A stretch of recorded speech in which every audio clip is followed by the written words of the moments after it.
This is the I Read Comic Books podcast, the very best podcast for regular comic book fans. I am your host, Mike Rapin, and joining me this week, two very hip original graphic novels that cost a few extra dollars, but I promise the quality is impeccable. This week, I'm joined by Kara Shimborski. Hey.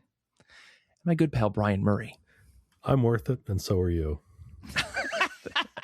Thank you both for joining me this week. I'm very excited to talk to the both of you because we are talking about one of my favorite publishers of all time as part of the Goodreads theme of the month, as well as the IRCB Reading Challenge. We've got a bunch of Fantagraphics books that are on that list, and we're talking about Fantagraphics. It's their 50th anniversary. They were started in 1976, and that's what you do when 50 years happens. You celebrate a 50th anniversary. I'm super pumped about this. I know I've been a big fan of Fantagraphics for a really long time, but I've got a whole spiel about things. But before I get into that, Kara and Brian, what is your history with Fantagraphics? Let's start with you, Kara. I knew about Fantagraphics in the way that you have an awareness of comic publishers if you frequent a comic book store, but not in a way where I was really consuming their stuff, because at the time, like, their reputation in my mind was more like indie or alternative comics, and when I was younger I was much more like superhero focused.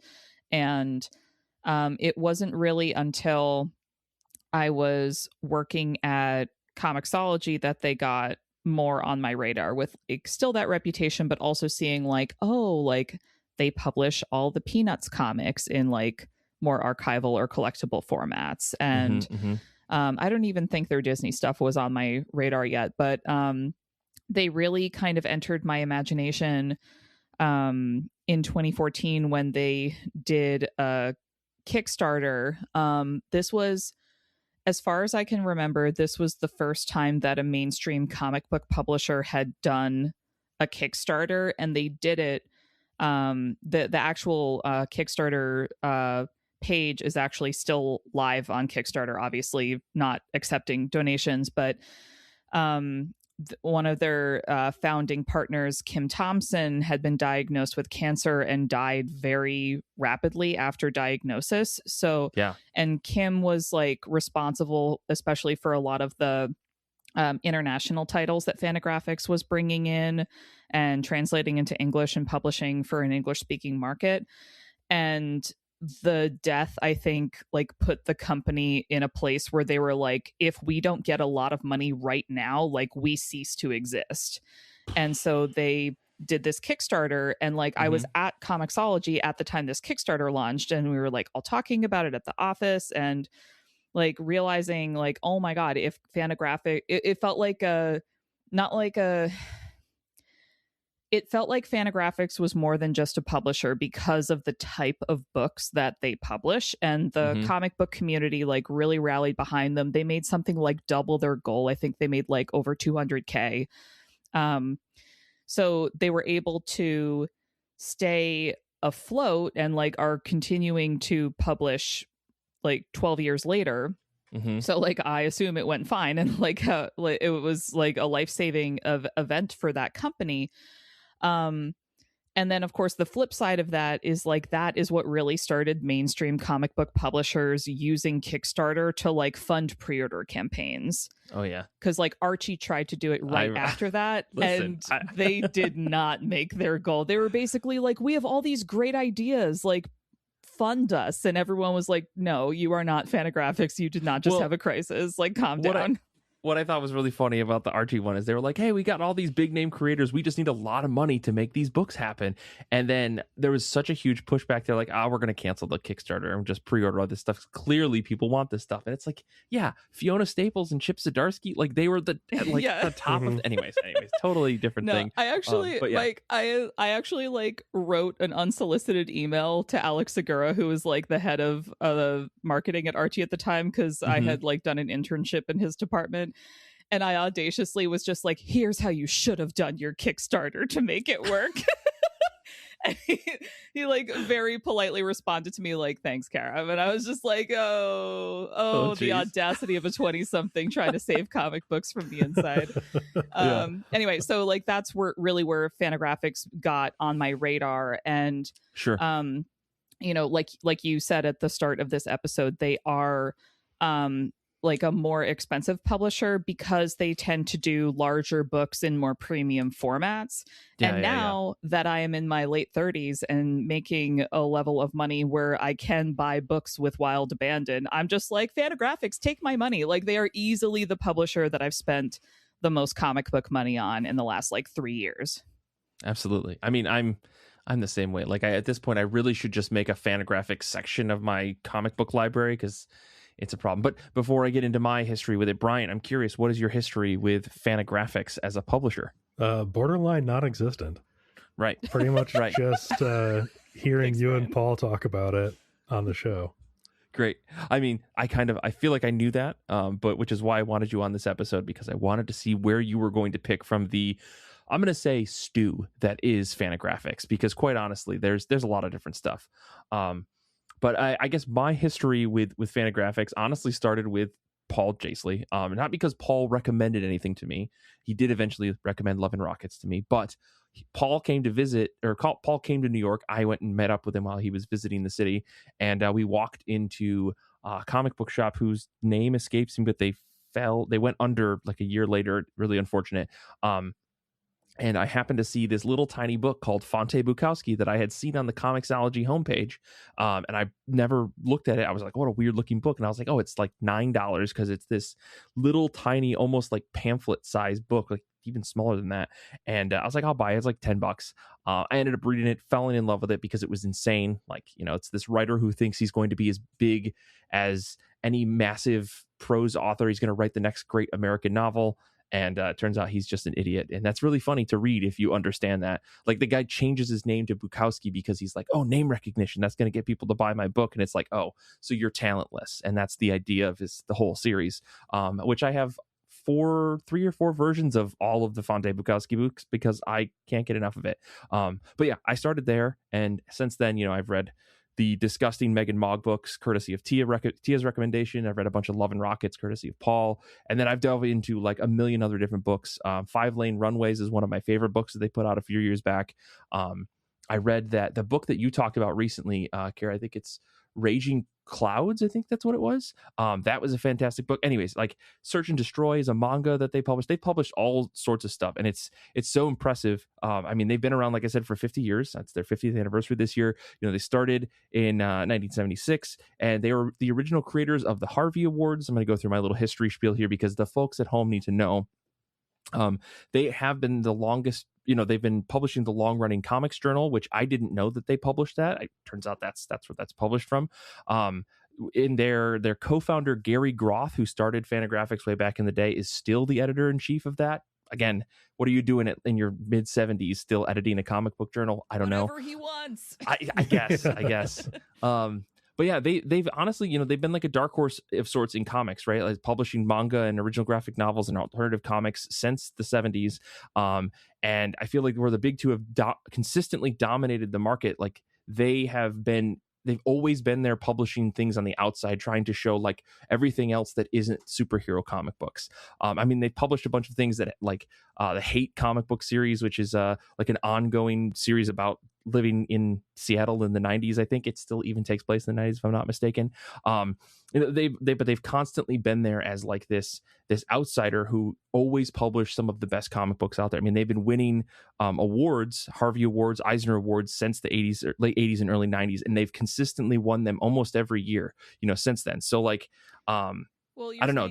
You're saying like, oh, like they're doing all these like outsider comics and manga and international stuff, lest we forget that they're also publishing Peanuts and Disney. So it's not like every single thing that they're doing is like I was getting there, right? Like, I gotta beat you to the punchline, Mike. I have to talk about Disney. No, and that's understandable. I mean, I found an interesting thing. I mean, they like Kara said, they've been publishing like outsider comics and indie stuff for a really long time. Like they published a lot of adult oriented books, under an imprint called Eros Comics in 1990.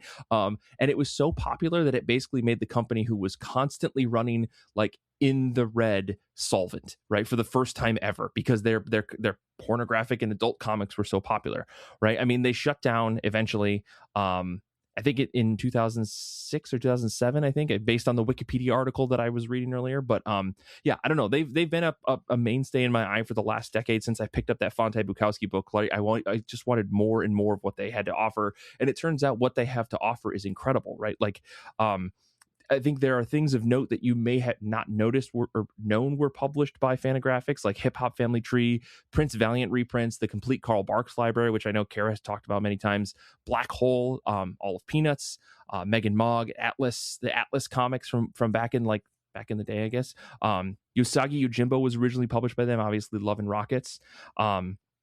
And so many more other things. I mean, honestly, it would behoove you to go to the Fantagraphics website and try to just look through their back catalog. Unfortunately, a lot of their stuff isn't printed forever, right? Unless it's massively popular, right? Like you're not getting reprints of books that came out in like the 90s because it's not a huge market, but like you can always get the Peanuts. You can always get, these Carl Barks books ish, right? I know there's like 37 volumes and they only keep 10 of them in print at a time.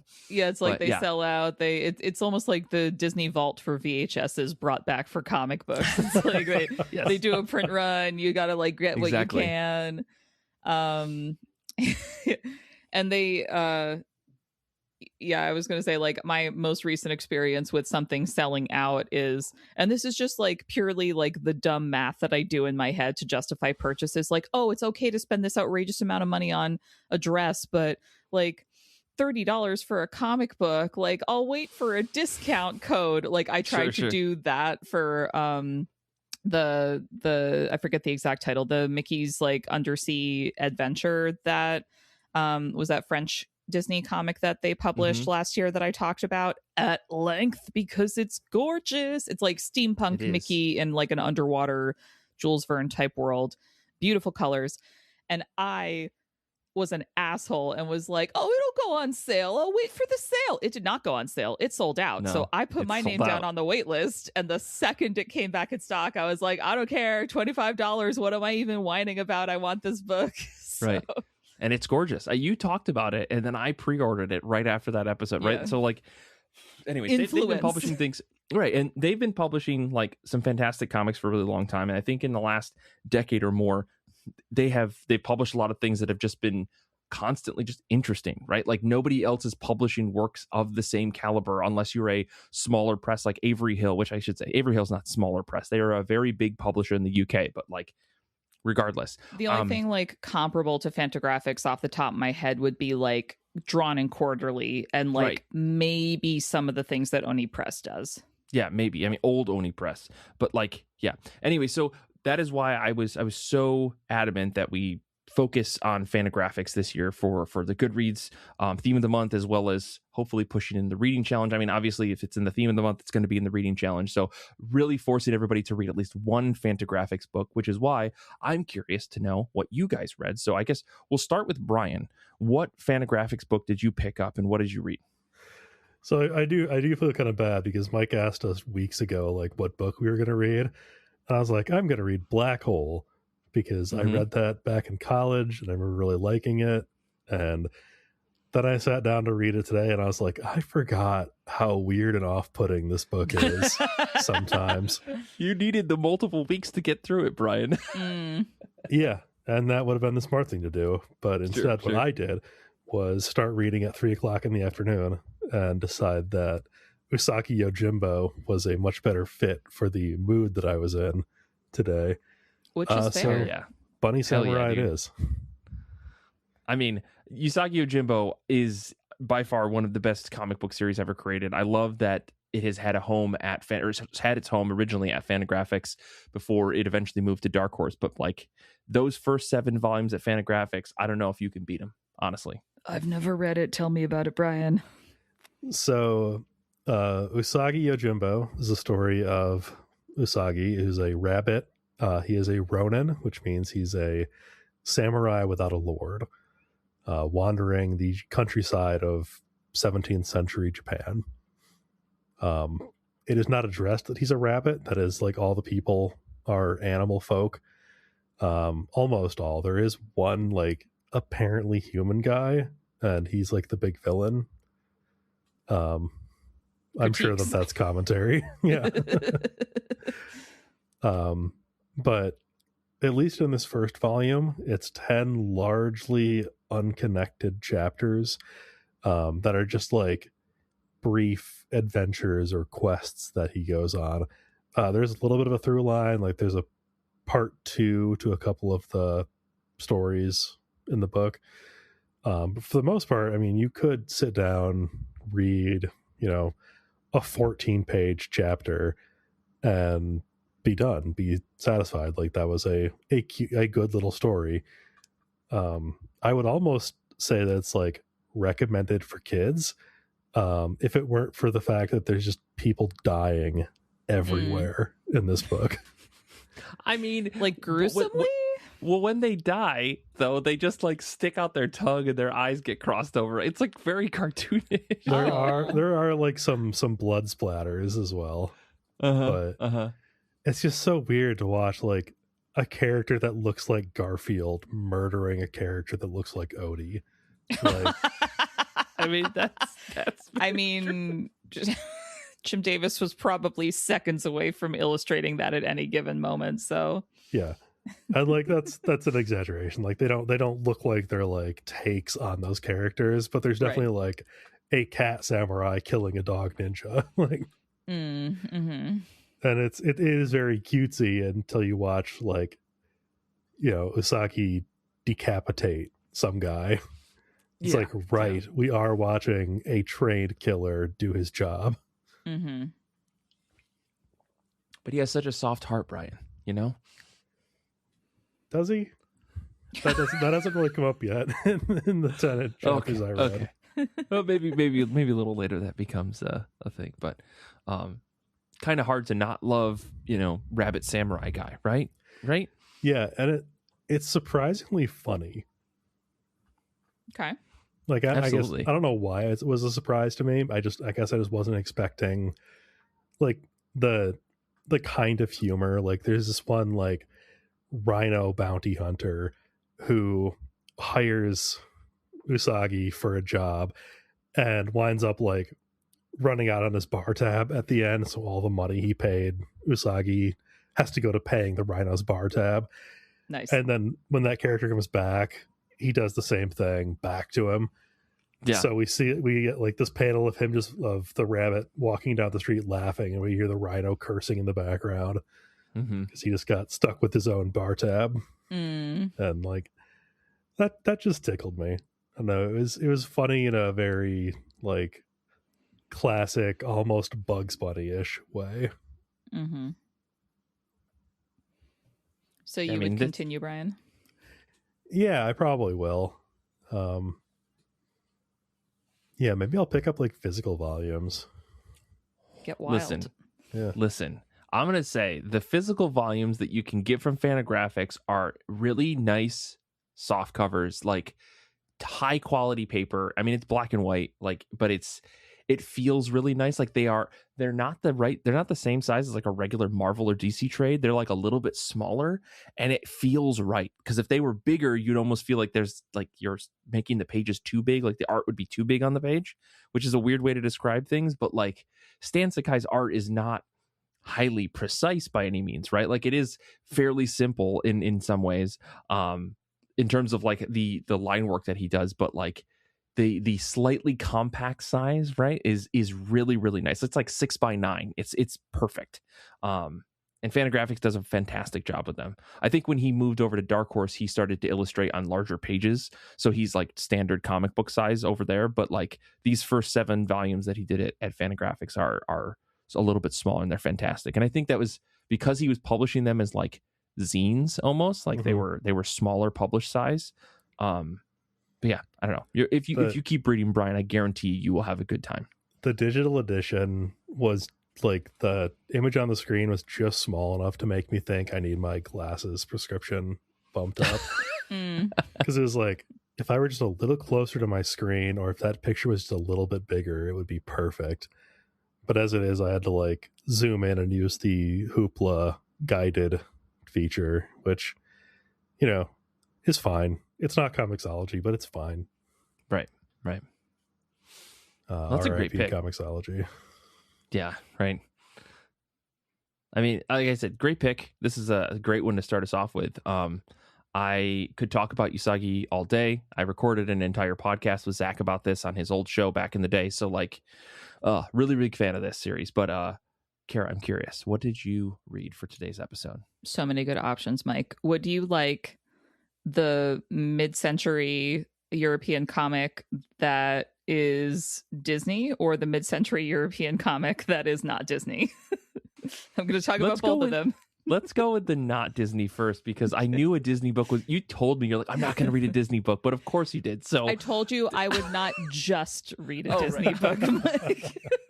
It's an important little qualifier. I promised I would mix it up. All right, so the not Disney book that I read, a recent publication of Fantagraphics, and I am just going to speculate because I did not actually research this, but what I think happened is IDW had the American license for publishing Corto Maltese up till maybe like last year or maybe this year, because Fantagraphics all of a sudden has a lot of Corto Maltese books coming out either on their website right now or for pre-order.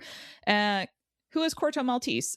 Great question. For those of you who do not have an awareness of Franco-Belgian comics, I've spoken on this show about them before. Corto Maltese is a mid-century like adventure comic that I knew existed but hadn't actually read before this episode.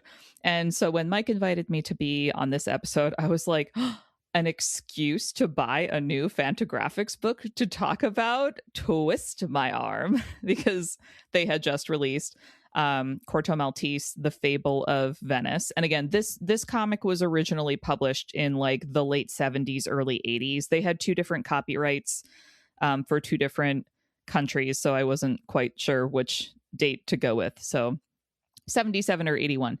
And then republished by Fantagraphics most recently, like literally like 2 months ago. And Corto Maltese is a sailor / adventurer who just like went on various adventures set in like the early part of the 20th century, but then written decades later. So I think it's the author Hugo Pratt kind of looking back on like his youth and experiences and pulling from that, like those earlier time periods, or maybe romanticizing the time like just before he was a youth, because he was very unfortunately a youth in fascist Italy during the war. So probably a little bit of like romanticizing about like what life was like before all that. So before the little thing called World War II and the rise of fascism in Europe in the early 20th century. You might have heard of it. Anyway, so reading this book, it's like black and white inks. The inks are done very sparingly, but I'm meaning that in a way where there's like an economy of line where the characters are like very cleanly communicated. There were a ton of characters in this book, and they all had distinct enough looks where even if you weren't quite following who was who, you still like knew who everybody was because their design was so succinct and distinct. And it was a mixture of like absolutely no background whatsoever if like characters are talking a lot to each other, and then like the next panel would just be like a breather beat where you're looking at like an intricately rendered like architectural facade in Venice to like remind you of where you are. It was absolutely stunning to read. So this is like Corto Maltese goes on these adventures that have like a twist of mysticism or a little bit of just like there's like a strangeness to it. Like reading this, I felt like I was reading a more intellectualized Indiana Jones, like before Indiana Jones, right? So like in this particular story, he's going through Venice questing for an emerald that has like biblical like history. And so like all the people that he's meeting and talking to have all like he goes to visit this like character who's like clearly depicted as like a Jewish mystic of some kind, and he's just like, oh hey, what do you know about the Emerald of Solomon? And this dude's just like spitting out lore from like 400 AD like like it was yesterday. And you know, this is a book that was very exposition heavy because a lot of it was like, let me go meet this new character and find out what they know about what happened in 700 AD, like the journey of this emerald. But like the way, like normally exposition heavy books like this frustrate me, but it was just so beautifully illustrated, and the like the mystic lore dropping that was happening, I was like, I don't even care. This is like some conspiracy theory nonsense, but it's done in such a beautiful way that I am buying every single morsel of it. And spoilers, it's like it ended on a very like, was it all a dream note, but in a way where it was satisfying and not infuriating, because you're like, it could have been a dream. Is he magic? Is all of this magic? Are ghosts real? And there was like a part of this like denouement at the end where literally a critical like plot device or plot point that happens at the end of the first Harry Potter book happened, and I was just like, nothing is new. Everyone's just recycling the same shit over and over again. It's fine. So sometimes we have to put that thought out of our head. Okay, I feel you there, but like sometimes we just gotta, you know, act like we're impressed. It's fine. Like reading this book and looking at the art and how the characters were drawn and how the story was told, I was like, I bet Alan Moore inhaled this shit. Like, this is League of Extraordinary Gentlemen. Like, sure. So then I went down the rabbit hole of like, damn, I think I have to read more, because at the end of this, and this is again something that I love that Fantagraphics does, at the end of their like more like their older comic books that they're reprinting, they'll tend to have back matter that like contextualizes the creator or like the type of art that's happening. So they were explaining about the artist Hugo Pratt's backstory, like in brief, and he was like this prolific like comic creator. He like bopped around between like Italy and South America and Africa, so he was like taking all of his experiences like as a sailor and as a traveler and like funneling them into this book. And like the first Corto Maltese book was like the first winner of like the grand prize at Angoulême in like 1976.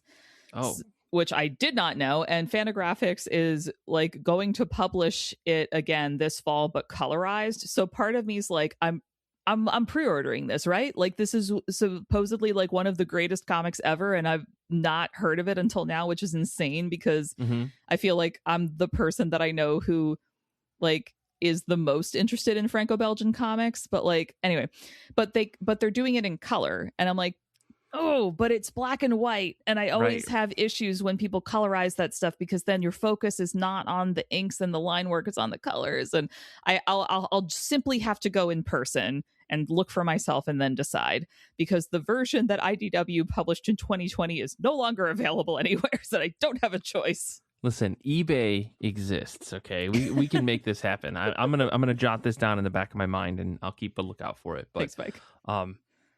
God, I really shouldn't have done this episode, because I should have hoped that you guys had read stuff that I had already read, so I don't have to like put more things on my to read list.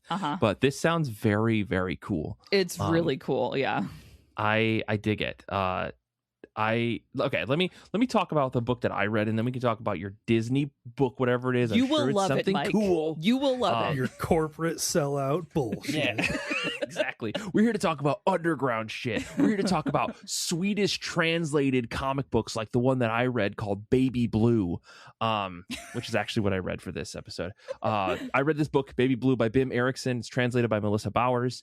I appreciated that Fantagraphics like highlights the translator up at the top on their website, which is really nice. But this is a really interesting book. It's like oversized for those of you watching the video at home on patreon.com/IRCB podcast. You can see that we've got this nice, cool looking like foily cover, and a really cool foily back. I like the look of this. I didn't understand it till I read the book, and that's usually how these things work with comic books. It's a story about in the future, acting irregularly will be met with state-mandated happiness. That's kind of the pitch of the book. Now, that's not where the book goes, but that's how it starts, and it really drew me in. Betty, it's a story about this woman named Betty. She's living in a fascist Sweden where she seeks something to assuage herself. It starts with her finding some illegal music on an iPod that has songs full of melancholy and sadness, a thing that you're not allowed to publicly feel, or you shouldn't feel at all, according to the police state that she lives in. And after she is caught crying on a subway by a police officer, she's sent to this state-mandated, psychiatry where they end up injecting her with essentially this juice that makes you happy. After Betty discovers that she's somewhat immune to these happy drugs that she's required to be injected with, she meets another person at this facility who also seems to be immune to this. But Betty doesn't understand what's going on. They don't end up exchanging information, but Betty does manage to run into this person who wears this very distinct rabbit hat. As like the story goes on, it's very much like that book Private Eye that Brian K. Vaughan did, I believe. That was about like people who were like, they were trying to hide their privacy, so they have more privacy, so they wear masks and stuff around, and it's kind of just socially accepted. You see more and more of these people in the background as the book goes on, but our character Betty runs into this woman with the rabbit hat on again, and through a series of I'm going to say unfortunate events, she ends up going home with this woman because she's like too drunk, and wakes up in a house of rebellion with a bunch of other women who are basically trying to fight the fascist state through a series of questionable actions that we don't really know until very later on in the book. It's a really interesting book overall. Like, I don't think it's groundbreaking by any means, because like fuck fascism is not a new idea. But I do appreciate like the just straightforwardness. Like, there's no extra meaning to anything that goes on in this book. The thing that really will draw you in if you pick it up is the art style. It's like really rigid looking. Like everybody is drawn with these huge, big, burly bodies. But I think the majority of characters in the book are women.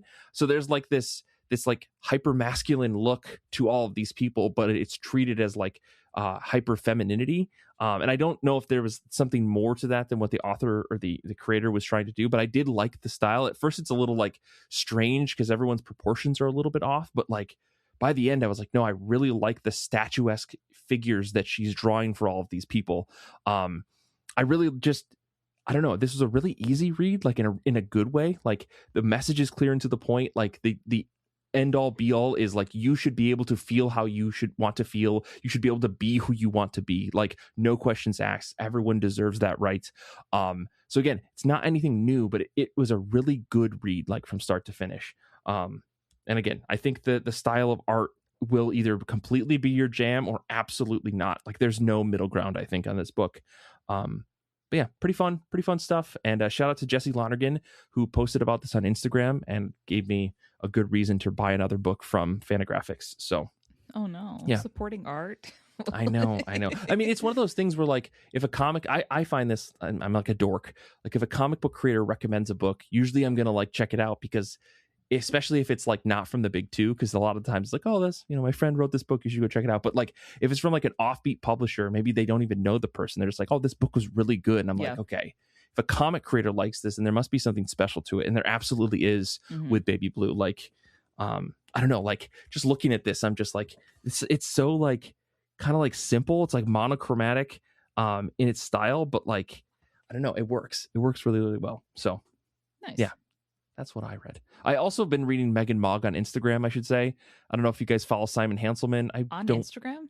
Yeah, like, hear me out. Simon Hanselman will just post like panels, like strips of the larger comics of Megan Mogg. So they'll do like a 12-part series of 10 to 20 images at a time. And like, it's not like I'm reading the comics, but I'm just like, oh, right, I do really like these comics. They're really stupid and gross sometimes, but I think that that's really funny. It makes me almost want to go back and reread all of Megan Mogg, because like, I don't know, there's something disgusting and enjoyable about that. It's like the same reason I like Aqua Teen Hunger Force. It's like so stupid, and yet it's the best thing I've ever seen. So yeah, I think I was born without that gene. Yeah, that's fine. That's fine. Kara, what's this other book that you read? The other book that I read. am I closing us out with the final book of the episode? Yeah, I was going to talk about Megan Mogg to wrap us up, but I decided to just blurt that out before I passed it over to you. I'm just checking because for our beloved listeners, I would like to say that even if you're not a Disney person, I need you to hang with me because I need to tell you about the musical Mexican Parrot. So I read The Return of Snow White. Mike is like totally off camera. I'm so confused at what is happening. Just keep going. Listen, so Fantagraphics publishes Disney comics, right? But I need to clarify that the bulk of their catalog is like the good mid-century shit from like some of the most like widely renowned cartoonists like of the medium ever. Like like I know I go off about like the Donald Duck and Scrooge comics that Carl Barks did, but like I think Carl Barks was like one of the first 3 like inductees to the Eisner Hall of Fame or something. Like his work is well regarded. Like these are like primo cartoonists, and the Disney comic book tradition in Europe in particular like flourished and never really stopped, and Fantagraphics like brings those comics to English translations sometimes, which is really lovely. Like these are not just like yeah, okay, I'm giving more money to the rat, like, but also like they're actually like good or interesting stories. Right. And I like that Fantagraphics is delving more into like the historical catalog, like brief side tangent. I'm staring at my bookcase right now. I know I talked on the show once about like I got the first Silly Symphonies volume, which was like newspaper strips, like cartoon strips from the 30s. Like this is like, and I must clarify for somebody who like hasn't really engaged with Disney's earlier films or earlier work recently, it's some weird stuff. Like go back and watch Pinocchio or Dumbo and like tell me like this is like weird art that was happening that just happened to go mainstream over time through like the quality of work that the animators were doing. Some true nightmare fuel in Pinocchio. Oh yeah, that's what I was gonna say. I don't think I can, because even as an adult I'm scared. Right. So the comic that I read, so I will sometimes go on the Fantagraphics website specifically to go to the Disney section to see what they've got going on, which is how I found The Return of Snow White. So somehow Snow White has returned. Somehow Snow White returned. Damn, you beat me to it, Brian. That's just my right as resident Star Wars geek. All right. So these are it's a collection of Italian mid-century Snow White comic books, like Snow White from the 50s, that are all illustrated by Roman Scarpa, who went on to do like a lot of different Disney comics and have a lot of accolades. But this is one of his earlier works, and Fantagraphics brought these comics to an English-speaking audience for the first time in 2017. So there was decades where, like, if you didn't speak European language that these were translated into, you were just out of luck. So, you know, I got this comic. It's a collection of a few different stories that he told, and in basically all of them, the evil queen is not dead. So, like, spoiler alert for Snow White and the Seven Dwarfs, but like at the end of that movie, it is very heavily implied that the evil queen like falls to her death. And in these comics, it's just like, oh, Snow White defeated her, but she's like back in her castle. Don't worry about it. So this is fan fiction is what I'm hearing. Great. Because and I must emphasize that I read the first story in this collection in like the middle of the night when I woke up at like 2:00 in the morning and couldn't sleep. So okay. I'm in bed. I've got a flashlight out, like under the covers, like old school shit. And I open this book and I am confronted almost immediately by a clearly like a caricature of like a Mexican costume on a parrot, and the parrot is introducing himself as Dopey's friend, And he's introducing himself in song and being like, Dopey knows how to speak now because he plays his flute, and I translate what he's playing on his flute to the rest of the dwarves. So it's cool. So right off the bat, this character is definitely like Roman saw Three Caballeros and was just like, if I take Jose Carioca and Panchito and make them one, he could be Dopey's friend / translator. Anyway, so like the first story in this is like the evil queen is losing her magic powers, and she can only like kind of mitigate this by sleeping on a bed of coal, vampire vibes. And she goes to like the head witch to be like, I want my powers back. And the head witch gives her a ruby, and she says, you have to turn this ruby green and then you can get your powers back. You can only turn the ruby green by getting some tears of despair on it. And so the evil queen's like, boss, I am going to get Snow White to cry tears of despair on this ruby. And to do that, I am going to murder her husband in front of her. So she like sneaks her way into like, what was the witch like no, it doesn't have to be Snow White, it can literally be anyone, like you Snow don't White have to. And is the target of so many witches' ires in this book, because like there's not just the evil queen in these stories, like there are other witches that show up that have beef with Snow White because she's young and beautiful. So the common theme of all these stories is an older, more like haggard looking queen is mad at Snow White and wants to steal her youth and or beauty. And like that's what all of these shenanigans rotate around. But this first one just like caught me off guard, because I'm thinking of like Snow White and the Seven Dwarfs that like won an honorary Oscar, and I'm reading a story in which Dopey is playing a magic flute and a parrot in a sombrero and serape is like yelling at the other dwarves in like mostly English with like some Spanish words mixed in, while they're trying to save Snow White, who has been turned into a little statue on the mantelpiece. So she's frozen in place to wait for the evil queen to lure the prince into murder. It's so convoluted, but like while you're reading it, you're like, yes, this makes sense. I'm reading like a wacky children's comic book where like weird stuff happens. Oh my God. There's another one in the collection where Jiminy Cricket is like on the first page. He's like reading the story of Snow White at a public library. And then he turns to the page with the evil queen on it, and he starts looking a little like goo-goo-eyed at her. And it's very like, oh, if only she had a conscience. I bet I could fix her. And so he like hops into the story of Snow White, and like everybody already knows him. Like he shows up in like the palace to see Snow White and the prince is like, oh, hey, Jiminy. Wait, Jiminy Cricket is from Pinocchio, right? Yes. Okay. Like you said, fan fiction. You had it and you didn't even know it, Mike. Yeah. So Jiminy Cricket is trying to get the evil queen to become fair by doing good deeds, and she almost immediately is like, you useless bug. Like, no. So Jiminy Cricket is just like in the story now. Yeah.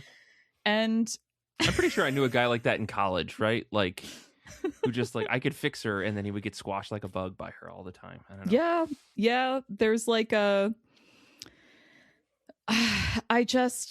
the prince did get to save the day in that one, so that was nice. But he does refer to himself as Prince Charming, which I thought was strange, because you would think that in a longer story he would at least get a name. But he in one of the stories, like he and Snow White are trapped in adjacent prison cells, and he's like, Snow White, is that you, darling? It's me, Prince Charming. And I was like, sir, you have been married for a year now, like she must know your Christian name. Oh, yeah, lost some impact. It's me, Craig. Don't worry, it's me, Prince Kyle. Anyway, there's like a story where you find out that the dwarves have a long lost eighth brother named Breezy, and Breezy just like decided to go out and be a vagabond, but they all think he's rich, and he like comes back, hears them talking about how rich he must be, feels ashamed, goes away. The evil queen turns into a tiny little forest sprite and tells him that she can help him like appear to be wealthy so that he won't feel shame in front of his brothers. And it's like a whole convoluted thing where he's like trying to lure them away from the cottage with a magic ring. His name was Prince Ali, and he was going to marry the princess, right? No. So just burn the cottage down. They do that. The dwarves dismantle their own cottage because he leads them to an enchanted grove where they're going to cut down the trees and get their own magic rings and get their own wealth and power and influence.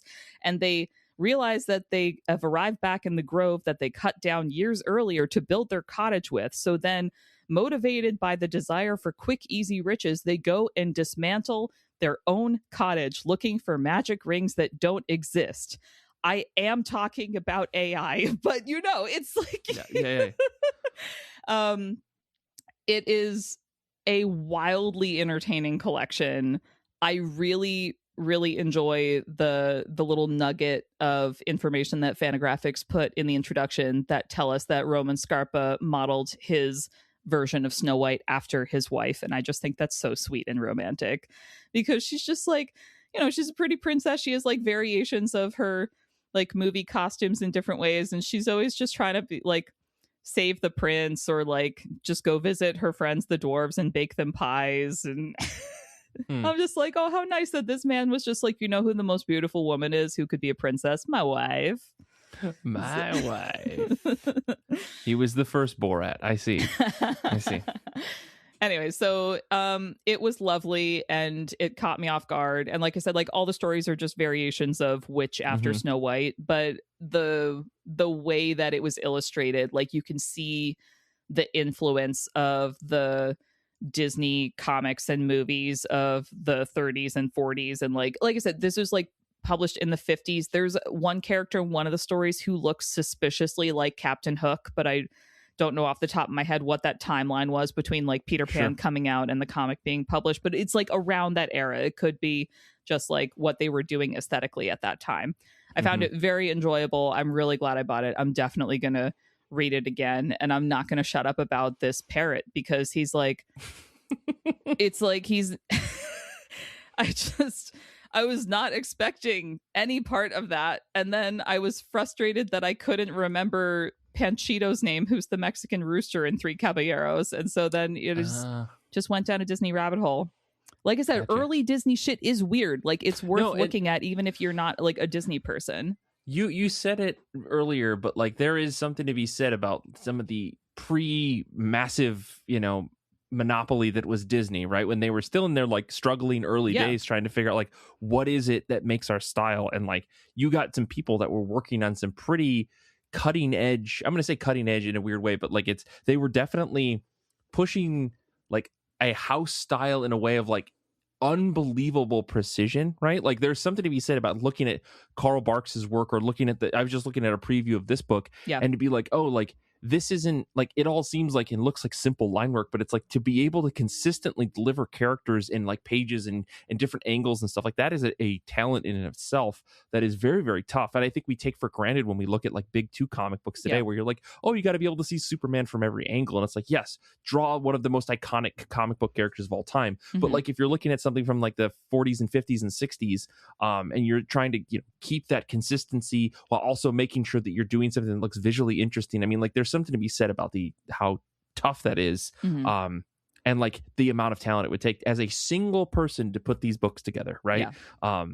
It's pretty cool. It's really cool stuff. I'm glad that you've told me about it enough to where I've bought a couple of the collections of these Donald Duck books, and they are beautiful to look at, right? They're really simple, and they're things that like I could read to a little kid. I got a little kid at home that I can probably read these books to, right? But they're like, it is also like impressive comic book work, not to say that modern day comic book or books by for kids there aren't, but like it's very impressive the work that they were doing. And it's also like not talking down to your audience. I think the trap that some like all ages or children's comics in the more modern era fall into is that they're like either they're speaking to an audience where they're like, yes, children are reading this, and this is more like, we're going to make a story that anyone can read, but we know that mostly kids are going to read it. But like, I don't know, it's like they're not trying to dumb anything down kind of thing, which I appreciate. And this is not to say that like all modern stories do this. There's a lot of like really interesting all ages comics like throughout the years, but like I don't know. I like, as an adult, I found this enjoyable. I would like to think that even if I wasn't a Disney adult, I would find this enjoyable. Just like as a comic, like it's good, like fluid action. It's easy to follow. It's weird enough that you're just like, I have to keep reading. I must know how many times Jiminy Cricket is going to hit on this queen. Like, you know, as often as it takes. Yeah. I got to see this just for the Jiminy Cricket of it all. So like, I'm going to look for this at the library. My local library is great about Fantagraphics books, so I feel like this would not be a hard ask. You should at least request it, because like the first time he tries to hit on her, and like I say hit on her, like he's definitely doing it from a place of like, I can make you better, but like the way he looked at her initially, I was like, this is so close to having hearts coming out of his eyes. Like, we're so close to Tex Avery right now. But like, he's like, oh, like I can make you better. And she's like, you better open that stupid little umbrella of yours. And he's like, what? She's like, because I'm about to kick you out the window. Then she shoves him out the window and he's just like floating down on his umbrella. So amazing. I will tell you something that I have already pre-ordered from Fantagraphics that will ship to me at, I think in July, because it was like, speaking of Carl Barks, they're publishing like an oversized like art edition of some of Carl Barks's like Donald Duck works. That's like all pencils. So it's all like the pencils that he did in, I think, the original size that he illustrated them. So this is like not the kind of book that I would normally get. I'm not really like I want to see the process of how this works. Like, I'm interested, but I'm not gonna like get a whole book about it. But the second I saw they were doing a Carl Barks one, I was like, sold. I have no further questions. I don't even need a discount code. Like, give it to me. Actually, I think I did have a discount code because they were having a pre-order sale. But you know what? You didn't read it. Yeah, it was not a hard sell. I mean, yeah, that Fantagraphics sale that they do every so often, where it's like, spend $50, get $50, you know, like, which is a whole thing. I don't remember what it is, something like that. I definitely pre-ordered a bunch of things. The Lovers of the Empire, which is another book by the creator who did that Raging Clouds book. There's a volume of that's coming. I've also got a volume of the next Mega Hex Perfect Edition that's coming out, which is the Megan Mogg book. I also bought this massive book that someone mentioned recently. I can't remember. It was an episode of the show called Sunday, which is just like every single thought going through one guy's head for like a day. He interviewed a friend of his and it was like, I'm going to draw out your entire day for like 24 hours. So it's like every single thing that you could think of, good or bad, because we are people and we think things. And why would you ever want to put it to paper? But that's what this comic does. So yeah, Fantagraphics always publishing good stuff. I've always got something on pre-order from them. It's a problem. Like, yeah. Anyways. I want to thank you both for joining me today. This is great. I'm glad to talk to both of you. Glad to talk about Fantagraphics, who are always amazing. And I'm looking over here at my bookshelf and I'm seeing these Mega Hex books, and I think it's going to happen. I think I'm going to reread them. If only because sometimes I need to see a cartoon cat get high and throw up. And that's where I'm at with my life. So you know, whatever gets you through the day, right? Hey, listen. I only got so much time to read things, and right now it's like I'm splitting it between reading Dungeon Crawler Carl and Naruto, and maybe I need something else, and that's going to be a witch and a cat getting high and getting mad about the world. So, yeah, thanks, Fantagraphics. I thank you to Kait this week for proof listening. Thank you, Brian and Kara, for your time today. Thank you, Zander, for editing. I apologize. Kait put it in the notes, but I cracked a can in the middle of recording, and she said, Mike's back. And you know, it feels good to be back after a little bit of time. So anyways, thank you guys for your time. This is fantastic. This was Fantagraphics. Anyways, until next time, comics are good, and so are you. Mike. I'm trying so hard. I'm so tired. He's back, baby.